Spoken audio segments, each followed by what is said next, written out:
Okay, this one will be a VR to Zed on his 3 life lessons, irrespective of socio-economic, demographic or educational, wealth, whatever other considerations. And I thought I'd do it in this location because it just seemed apt. Which I stress is not my back garden. I wish it was. It's like contradiction there. But anyway, 3 life lessons. Right, compared to a lot of you, I'm quite an old fart, and that means I've been around a fair old time. So I suppose I might have learnt a fair bit, might have forgotten a fair bit, might have missed a lot of lessons. But 3 things that, from my point of view, that I do keep close to me and important to me is, starting with number 1, and in no particular order, and no particular importance, I don't think anyway. First thing is humility. The old awareness that the old gunfighters needed, the old anyone doing Aido or even Kendo, that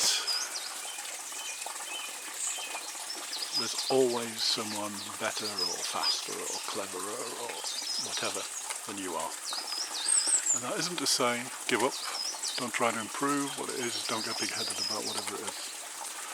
Always bear in mind that everything is a learning curve, and people are on different points in that learning curve. And as long as you live, that'll never change. I doubt if anyone ever tops the learning curve, even those who we would write up to be geniuses. That's the first one.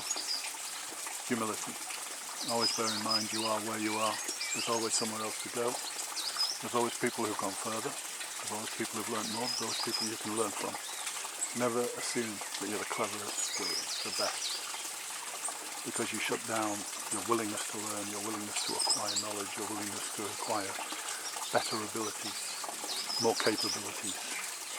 Always, always, always be open to experience and learning. The second thing is a little bit of a counterpart, contradiction of that in a way, possibly some might say, and that is to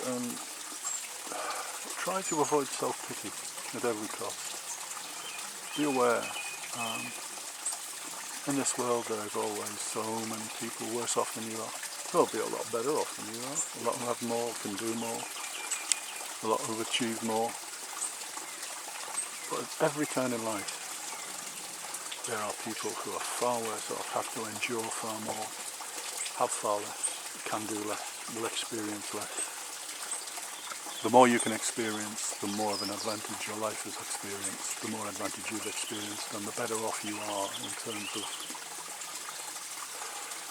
the investment made with your time on this planet, which is limited. At least your awareness of that time on this planet is limited. That would be the second thing. Celebrate what you have. Maximise what you have. Experience what you have. Make the best use of what you have that you can. Don't mourn what you haven't got. Don't make yourself miserable because you haven't got more of anything. Experience and enjoy what you do have.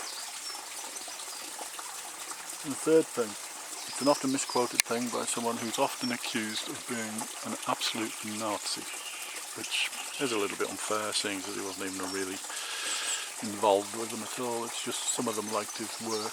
A fellow called Nietzsche.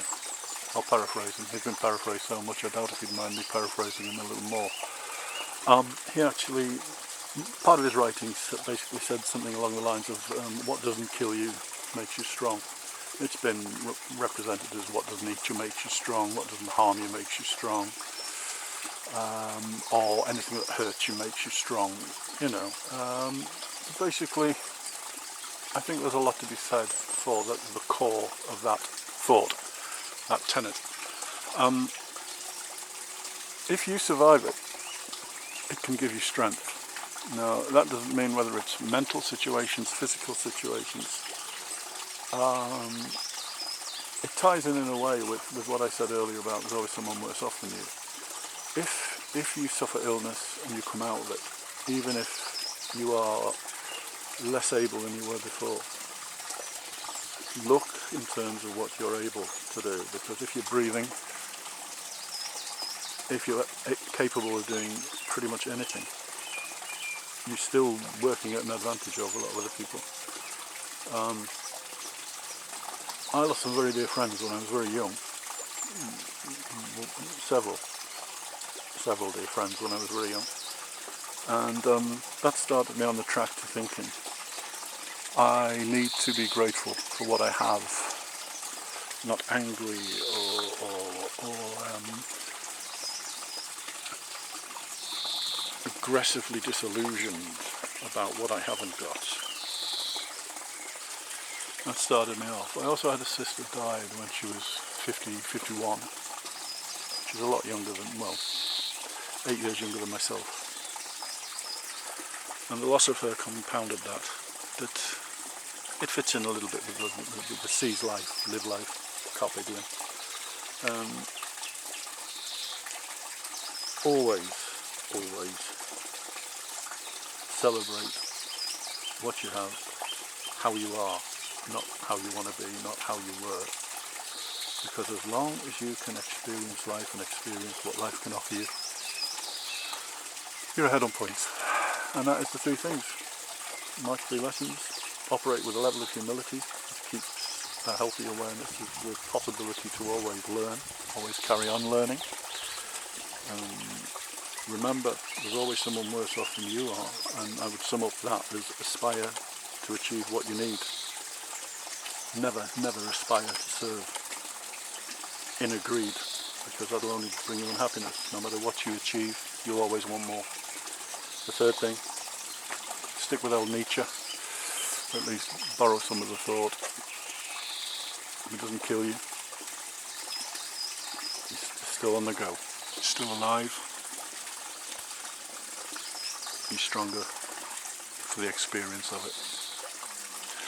And that's basically it. So thanks, and bye.